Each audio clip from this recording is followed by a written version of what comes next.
21st Precinct, Sergeant Klein. A what? How do you know something's wrong? How many days haven't you seen him? How do you know he's been in the apartment all that time?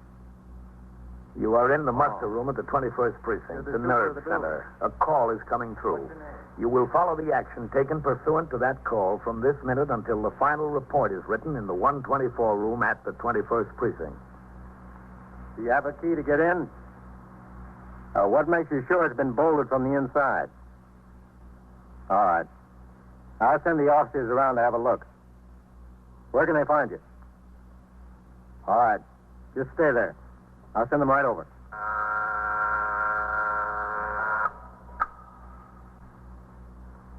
"21st Precinct. It's just lines on a map of the city of New York. Most of the 173,000 people wedged into the 9/10 of a square mile between Fifth Avenue and the East River wouldn't know if you asked them that they lived or worked in the 21st. Whether they know it or not, the security of their persons, their homes, and their property is my job. My job and the job of the 160 patrolmen, 11 sergeants, and 4 lieutenants, of whom I'm the boss. My name is Kennelly, Frank Kennelly. I'm captain in command of the 21st. What makes a city? Not buildings, not subways, not business. People make a city. From dawn to midnight, from midnight to dawn, the rich and the poor and the good and the bad pour their lives together and stir up the city, as in the 21st, 7 days a week. It was Sunday morning and raining. I was on patrol when the chief inspector visited the precinct. In response to a radio signal, I returned to the house and conferred with the chief inspector, the commander of the uniformed force, for 35 minutes regarding conditions in the precinct. When the chief rose to leave, I walked outside with him to his car. It had stopped raining. Then I returned to the muster room and went around behind the desk to read the entry made in the blotter by Lieutenant Kenneth Gorman concerning the visit to the precinct by the chief inspector. But all right, Captain? Yeah? You walked in here big as life. Well, you've got to expect it, Ken. He's not going to call and tell you he's coming. Yeah, but not the day after I come back from my vacation, Captain. Could have waited until the night. Where'd you go, Ken? Maine. You like lobster, Captain? Who doesn't? And you ought to go up the coast of Maine. You never had such lobster. Hey, listen, I heard they never heard of a broiled lobster in Maine. The only way they fix them is boiled. Is that right? Yeah, all these places have this great big kettle. You got to pick out the lobster you want from a little pen there. They're all crawling around live. They take and they dump it right in the kettle and cheap. Guess how much for lobster dinner for my wife, myself, and the 2 kids? And big lobsters, Captain. How much? $5.50. No kidding. Come in, sailor. Yes, sir. What's on your mind, sailor? I can't find my family, Lieutenant. What do you mean you can't find them? I'm on the cruiser St. Paul. We've been cruising the Mediterranean for 2 months. We just docked at Brooklyn Navy Yard this morning. I can't find them. Were they supposed to meet you, son? No, sir. They didn't even know I was coming. Oh. Well, you see, we live in New York. I just came home and went to the house. It was burned out. There wasn't anybody there. There was a fire. 3 days ago, somebody told me. Where's this? 631 York Avenue. 21st Precinct, Sergeant. And the whole building's boarded up. It's really burned out. All right, 18, just a second. Hold on. I can't find them. I don't know where they went. Hey, Lieutenant. Yes? Eisman's ringing in. You said let you know. Ask him what's holding up that notification on Lexington Avenue for the 44th. The car's still sitting here. Yes. I was just wondering if you knew anything about it. What about the notification? It's got me worried to death. And did you ask around any of the neighbors? Oh, yes, sir. I asked around. Nobody's in the building. It was burned out. Keep on trying that. It's Sunday, and the stores there are all closed. What do you mean, your family? Your parents? No, sir, my wife and my baby. Oh. Did you ask any of the neighbors in the other buildings? Well, there isn't anybody living in the houses on either side anymore. They're getting ready to make a housing project there. And besides us, there were only 5 or 6 families left in our house. Hey, listen, do you remember the fire? A man over there told me there were some people killed. Do you remember that? Yes, there were some people killed. What's your name, sailor? Rawlins, Joe Rawlins. You run the cruiser St. Paul? Yes, sir. Gunner's mate 2nd class. Hey, listen, who was killed? Not my wife and baby. I don't remember the name Rawlins. I don't think so. Well, could you check? We're going to right now. I'll tell you what you do. Listen, how many people? 5. 5. Oh, God. Well, one of them was a city fireman. The other's lieutenant. I gotta know. How soon could I know? Well, I'll tell you what to do, son. I'm Captain Kennelly. Yes, sir. That's my office right across the room there. It'll take a little while to look up the reports. Why don't you just have a seat in my office until we find it? Oh, that's all right. I don't mind. Well, it'll take a few minutes, Joe. You go ahead and sit in there. I'll be right in. Yes, sir. All right. I asked Sergeant Klein to get out the aided case cards and the unusual occurrence report for the fire at 3:30 in the morning 2 days before. It took a few seconds, not a few minutes, but I wanted the chance to read over the reports before I spoke to the sailor again. I read them and gave Sergeant Klein and Lieutenant Gorman instructions to call the Missing Persons Bureau and the Office of the Chief Medical Examiner to get more information concerning their subsequent investigations. Then I walked across the muster room to my office.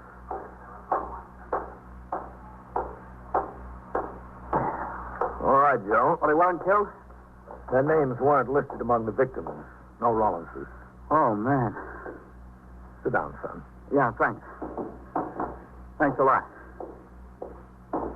You don't know what a relief it is, Captain. I know. Have a cigarette, Joe? Thanks. Thanks. Well, where are they? Where could they have gone? Well, that's what we'll have to find out. You have any other family in New York? No, sir. My folks are dead, both of them. You see, that was originally their flat there. I was based out in San Diego when I got married. And my father died, and then about a year later, my mother. Mm-hmm. I was about ready for sea duty again, and I was transferred to the Atlantic Fleet, so Doris and me, that's my wife, Doris, we decided the best thing would be to take over my mother's flat. Well, sounds like it was a good idea. Yes, sir. So we brought the baby on east. That was just the beginning of May. How about any close friends she could be staying with? Well, I wouldn't have any close friends. You see, I've been gone for 3 or 4 years, and I just drifted apart from any friends I did have. As far as Doris is concerned, I don't know. I shipped out just a couple of days after we moved back here. I don't know if she made any friends or who. Does she have any family here? No, sir, not in New York. Her folks live in San Diego, just outside of San Diego. She's got a sister in Missouri. Where in Missouri? St. Louis. And her sister's married to a fellow in the insurance business in St. Louis. Got a good job. I don't know where she could have gone. Beats the living daylights out of me. Well, how about her sisters in St. Louis? No, I don't think so, Captain. It's too far, and, well, they only got a small place. 3 kids of their own. I don't think so. I'm sure. That was a pretty bad fire, wasn't it? The building really looked wrecked. Yeah. They don't know how it started. Short circuit, they think. What floor did you live on, Joe? 4th floor in the front. I wonder if she got anything out of there. I had a ball signed by Babe Ruth. I'd hate to lose that. They're getting rare. How old is your baby? 2. She'll be 2 next month. You want to see a picture? Yeah, sure. She's the cutest little thing. Yeah. Josie. That's after me. Josephine's her real name. She is cute. Is that your wife? Yes, sir. That's Doris. Oh, you know where I took that? We had to change buses in Columbus, Ohio. I took that on the state capitol grounds. They got squirrels out there so tame they just walk up and take peanuts right out of your hand. Honest. About how tall would you say Doris is? Oh, I don't know. About 5'1", 5'2", something like that. I don't know. Well, how much would you say she weighs? Oh, about 110, I guess. Why? No reason. Well, it must be a reason. It's something you're not telling me, isn't there? Joe, listen to me. We think everybody in that building was accounted for. Who was killed? Who was killed beside the fireman, I mean? There was 5. Who? Well, there was an elderly couple who lived on the 2nd floor. Who else? And, Joe, that's why I asked you the questions. I don't think it's them. Who's not them? Well, there were 2 unidentified bodies. Yeah? You know, a woman and a child. Don't kid me now. Tell me the truth. I am telling you the truth. They were burnt beyond recognition, Joe. But the medical examiner's report says the woman weighed about 150 and was 5'6". Oh, she's smaller than that, Doris. Much smaller. I know. And the child, they think it's a boy about 4 years old. They think, aren't they sure? Well, they were pretty badly burned, Joe. Well, if they're not identified, who could they be? Somebody must know them. Joe. Where are they? Look, Joe, our report was written the morning of the fire. The Missing Persons Bureau took over the investigation 2 days ago. Bodies have probably been identified by now. I've got my men out there checking. They don't answer the description of your family. Well, where is my family? Where are they? Come in. Captain, can I see you a minute? Yeah, sure. I'll be out. Look, don't keep anything from me. Don't keep anything from me now. Yes, Sergeant. We checked both the medical examiner and the detectives in the missing persons bureau. Yeah? The bodies of the woman and the kid are still in Bellevue morgue. Neither of them have been identified yet. They say it's been impossible to get a readable fingerprint off either of them. The descriptions don't fit the ones Joe gave me. It's hard to tell in these burn cases, Captain. Descriptions don't mean much. I know. He says his wife has a sister in St. Louis. Ask missing persons if they know about the sister. Yes, sir. Yeah, a woman and a child unidentified in the morgue. A woman and a child missing after a fire. 2 and 2, Captain. All right. Get back on the box. Yes.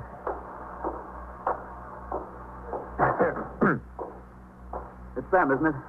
That's what he told you? No, that's not what he told me. Well, then where are they? What happened to them? We haven't any idea, Joe. But we're sure going to find out. A little before noon that Sunday, I put out a call for the patrol sergeant, Timothy Waters. He was instructed to come by the station and pick up the sailor. Together, they drove over to the burned house and sought out the patrolman on post. Inquiries were made among residents in all the nearby buildings to determine whether they had any knowledge of the whereabouts of the woman and child. Meanwhile, at the precinct house, the desk officer, Lieutenant Gorman, the man on the boxes, Sergeant Klein, and Patrolman Ryan, the 124 man, were making telephone inquiries to the homes of all neighborhood merchants who might have done business with the woman. You don't remember her? Mrs. Rollins, yeah. Sorry. She never came in your store, huh? All right, thank you. Now, not there either, Captain. You know what I think we ought to try, Ken? Yes, sir? Mrs. Rollins and the child were both Navy dependents. If they got out of the building, and if either of them were injured to any degree, she might have hopped in a cab and gone right to the Brooklyn Naval Hospital or St. Albans. That's possible, Captain. That's where Navy people would head. Shall I call them? No, you better call CB instead of direct. They might want to make the inquiry through the shore patrol. I don't know. Yes, sir. Sergeant. Yes, sir? Listen, Sergeant, I want you to Excuse me, call... Captain. Oh, yes, sir. Hello, Miss Cruz. This is Sergeant Klein of the 21st Precinct. You own the grocery store at 619 York Avenue? No. It's all right. Nothing's wrong. We just want a little information. Miss CB, will you, Sergeant? You remember that fire in the building at 631 York? Lieutenant Gorman at the 21st. Yeah, that's right. We're looking for a woman and a child who've been missing since I gave then. him a line a little while ago on a woman and a child, Rollins. The name is Rawlins. Rawlins. Rawlense. Mrs. Doris Rawlins. Yeah, that's the one. Did she do business in your store? He made at St. Albans and Yeah, I the see. Naval Hospital. In case either the woman or the child was admitted as a... About 5'2" or 3, 110 pounds. 22 years old, very right. pretty. You get back to it. No, blonde. She has a little girl, 2 years old. You don't know her? Never saw her. All right. Thanks, Mr. Crows. I'm sorry to have disturbed you. Goodbye. Nothing, Captain. I called CB, Captain. I'll make inquiries. All right. Who'd you talk to upstairs, Sergeant? Whitey Howard, Captain. Said you'd try to locate Lieutenant King and have him call you. Okay. When did CB say they'd get back to us, Ken? Right away, Captain. Is this where I report something? Yes, ma'am. Can I help you? My car's gone. Where'd you park it, ma'am? On 64th Street, right near Park Avenue. I've just gone for a few minutes to take some flowers up to my friend. Was it locked? Well, of course it was locked. I got the keys. See? The doors and windows, too? Well, everything. I was just gone a few minutes. You're sure you didn't park it someplace else? Of course not. I parked it right in front of a building, right in front. It was gone. Sergeant, who's catching upstairs? They're all out, Lieutenant. They're busy with the safe and lock squad on a couple of burglaries we had last night. You see that door back there? Yes. The detectives are all out, ma'am. You go through that door and talk to the officer. He'll take a report on it. Can I give you the report? No, ma'am. He'll take it. He's got the proper form. Through the door. That's all. Thank you very much. 21st Precinct, Sergeant Klein. Captain Canelli. Who is it, Lieutenant King? No, sir, the division captain. Oh, all right, I'll take it right here. Go ahead, Ken. Captain Kennelly. Hello, Ben. Yeah. Tomorrow night? Yes, I'm working my night, too. All right, sure. What? 21st Precinct, Sergeant Klein. The chief will be back at 10? Yes, he's here, sir, but he's on the phone. Okay, Ben, I'll see you. Bye. Hold on, Lieutenant. Lieutenant King calling in, Captain. Sergeant, leave a note on my desk. I'm to cover division between 7 and 10 tomorrow night for the deputy chief. He's got a PAL meeting at the Waldorf. Yes. All right, I'll take Lieutenant King. Captain Kennelly. Hello, Matt. Did Whitey Howard tell you what we've got about the sailor? Yeah. Well, the poor kid's about half crazy over it. No, neither can I. Listen, it's better than even money that those two bodies down in the morgue are his wife and baby, but there's two things you can do for me. You've got the connection. Well, it just involves a couple of phone calls. Yeah. One is I'd like you to get hold of the postal inspectors and have them get us into the Lenox Hill post office on East 70th. We're interested in knowing if she left a change of address card. Yeah, okay. No, that's fine, Matt. Yeah. And the other is to check your source at Con Ed and see if she ordered electric service at another address before or after the fire. Thanks, Matt. I certainly appreciate it. Yeah, I'm sorry to bother you at home. Okay. We'll wait for your call. So long. Will you be able to manage it, Captain? Yeah, I can. He'll get right on it. Well, I hope I'm wrong.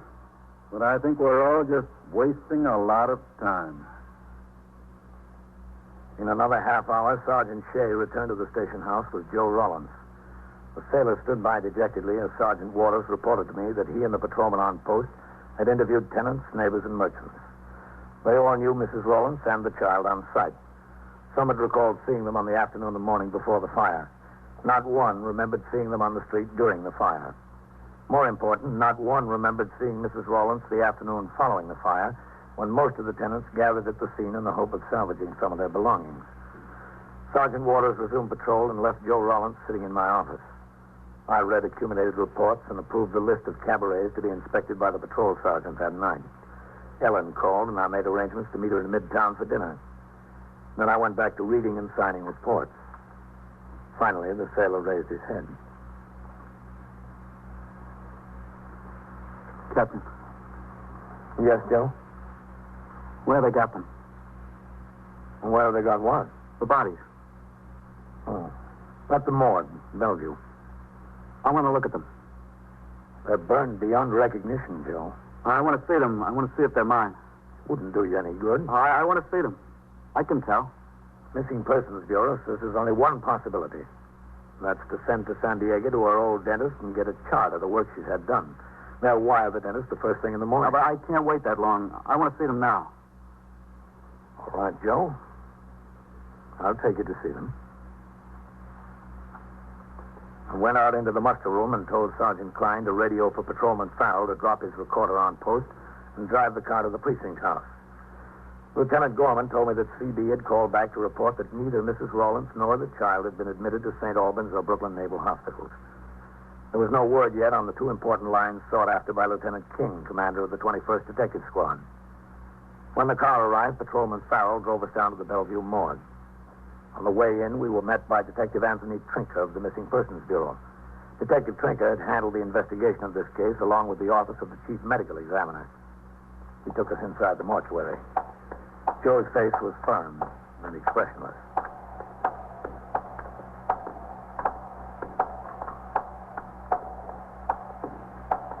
All right. That one, Arthur.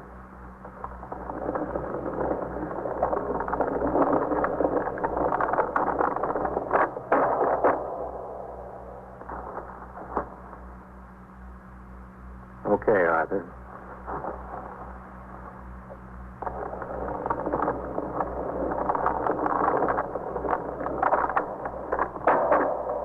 Over here now.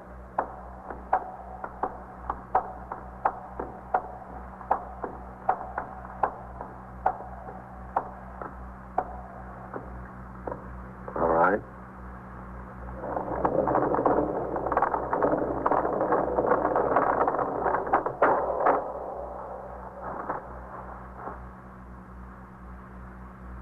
They don't even look like people. All right, Arthur. Thank you.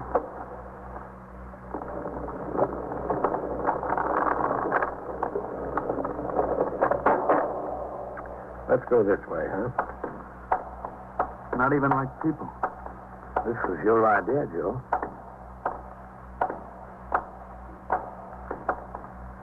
Through there.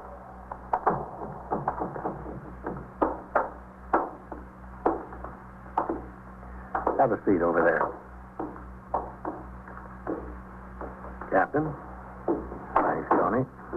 Joe? Oh, it's all right. I told you identification would be impossible.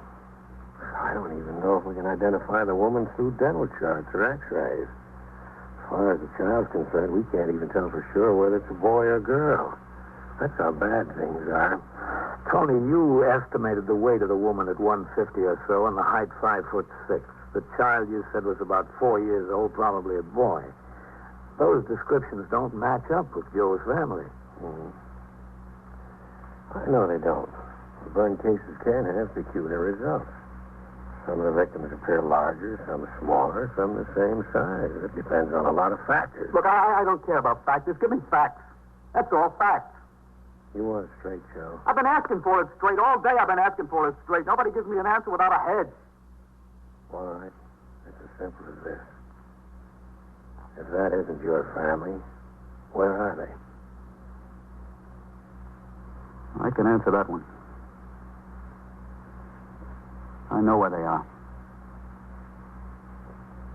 Detective Trinker told me he would not file his final report until after he received the dental charts and x-rays from San Diego. We walked back out to the car and rode uptown to the 21st in complete silence. Even the radio was quiet. Only 4 calls came over from 30th Street to the house. Inside the muster room, Lieutenant Gorman told me that Lieutenant King had called. Both of his lines fizzled. Con Ed showed no change order in electric service for Mrs. Rollins, nor had she filed a change of address card at the East 70th Street post office. It was 4 o'clock. I turned out the platoon for the night tour. Joe Rollins stood in a corner. He watched blankly as I spoke to the men. He didn't seem to notice them as they marched out the door. He followed them out. I went after him. Joe. Where are you going, Joe? I don't know. Back to my ship, I guess. I won't bother you anymore, Captain. Wasn't any bother, Joe. It's the job. But I'm worried about you. Well, you don't have to worry about me, sir. I'll be all right. The only thing is how to let her mother know. How can I break the news to them? It's got to be done. Now, they're such nice folks. It's just a shame. Yeah. Got to let her sister know, too. You know, we stopped there for a day on the way from the coast. She showed us a real time in St. Louis. Oh, we sure did have fun. We laughed and carried on. Everything was so funny. Very funny now. You've got to give these things time, Joe. Yeah. I think maybe I'll call her sister and then let her sister call her mother. That's the best thing. I'll do it right now while it's on my mind. It's the only way. Get it over with. Have they got a phone in there in that candy store? Yeah. Oh, just one more favor, Captain. You come with me while I call, just so I don't get cold feet. All right. That's what I'm afraid of. I'll get cold feet. Go ahead. I'll get some change. Oh, that's all right. I got lots of change. All right. I'll leave the door open, all right? Sure, if you want. I got her sister's number in my wallet. You know, in case of emergency. You dial 211. That's long distance.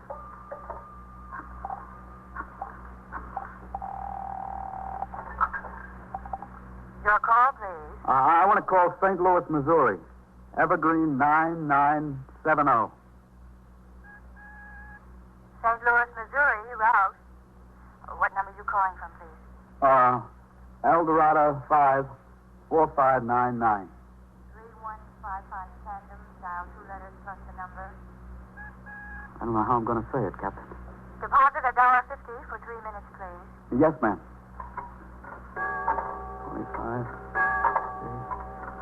75, no. Thank you. They're ringing. I should have thought of what to say. I don't think anybody's home, Captain. Let them keep ringing. Hello? Hello, this is... Doris? Who is it, Joe? Yeah, honey, it's me. Joe, you should have written me. It's her. She's in St. Louis. Well, when'd you get in? What are you doing in St. Louis? I got in this morning. We came about 3 days ago. Oh, gee, it's good to hear you, baby. You don't know how good. Hey, what are you doing there? Bill wired me to down here to an operation. Oh, yeah? I wanted to take care of the kids, so I just left in an hour's notice. Oh, how is she? Oh, she's getting along fine. I didn't expect you till September 1st, Joe. I'm sorry. Oh, it's all right, baby. It's all right. How's Josie? Wonderful. Getting bigger every day. She just loves her cousin. How do you feel? Oh, fine. Just fine. Hey, listen, I got some big news for you. You made peace? No, nothing like that. This is really very funny. It's a riot. The house burned down. The house burned down. Joe, what are you talking about? Look, I'll explain it to you when I get there. Joe! Kiss everybody for me. I'm taking the next plane. I'll wire you from the airport. Joe, what about the house? I missed the plane, baby. I'll tell you when I get there. Goodbye. Oh, thank God. Joe, I'm happy for you. I'm pretty happy for myself. Except, who are the woman and child down there? You've got your problem worked out, Joe. Let us worry about this one.